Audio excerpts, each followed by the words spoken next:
So the last thing is what we call monetization. Can you actually get your audience to pay to watch your movie? Okay. So it doesn't matter, depending on where you send them, how do you get them to pay to watch it? So let's look at the 3 different platforms. All right.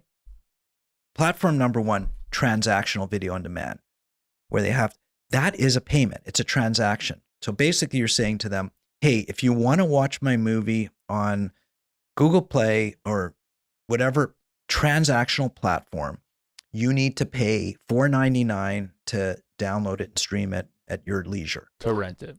To rent it, we call it. Okay. Okay. So that is a transaction. You're actually charging them.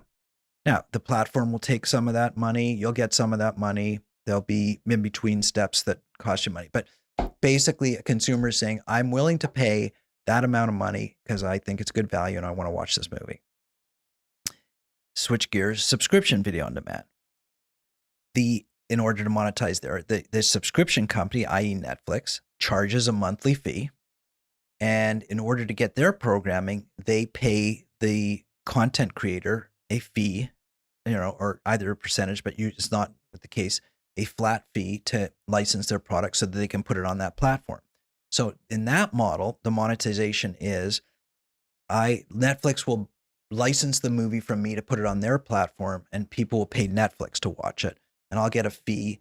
And in the case of Netflix, it doesn't matter if one person watches it or 100 million, you're still going to get the same flat fee for an independent film. And that's negotiated up front, and hopefully you get a good fee and you're happy with it. So that's how you monetize there. And then switch gears to advertising video on demand. So basically you're going to say, okay, I'm going to put it onto an AVOD platform, say Tubi, and they're going to give it to their consumers for free. And those consumers are going to watch advertising, and a percentage of the advertising revenue that the advertisers pay to us, Tubi, we're going to give to the content creators for, to compensate them for giving us their programming. And that's how you monetize it there. Now, those are sort of the standard ways, right? You could sell it, you could license it to a standard cable television station, and they'll pay you a fee and they'll air it over TV. You can attempt to do a theatrical release where you say to people, go to the movie theaters.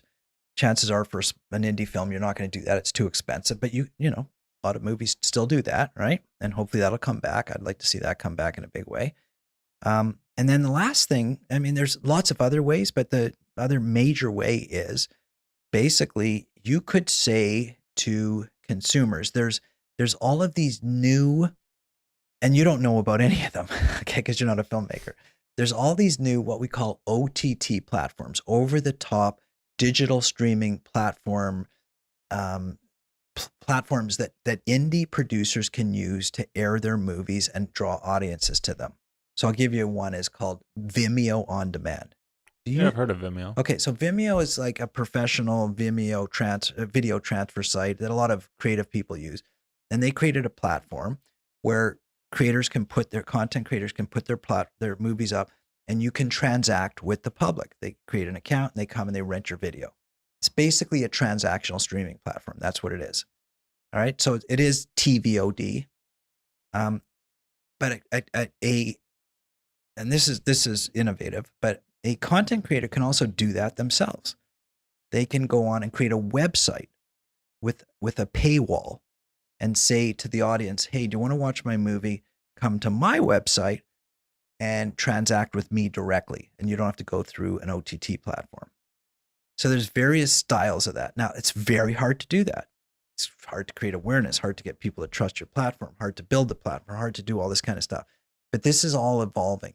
So that's the monetization. It's how much will people be willing to pay, if anything at all, and how are you going to transact with them? How are you going to get that payment? Through advertising, through subscription, through transaction?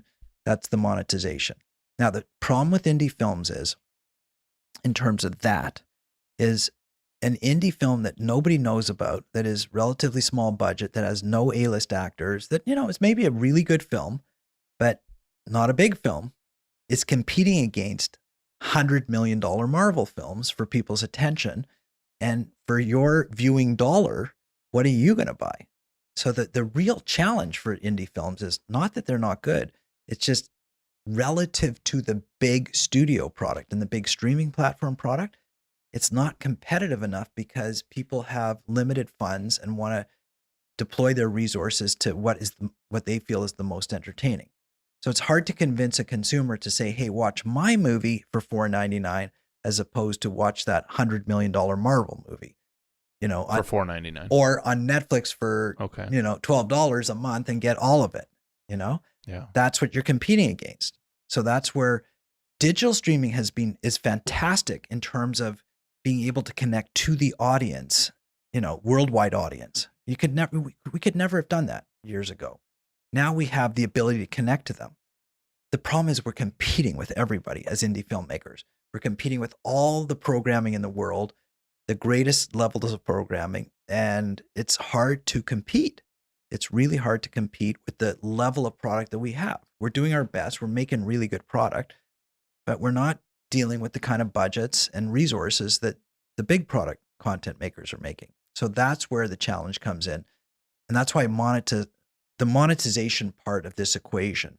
The other stuff, yeah, you can get at people's attention. If you're really strategic, you can know who you want to sell to. You can get their attention, as I explained, with my gymnastics movies.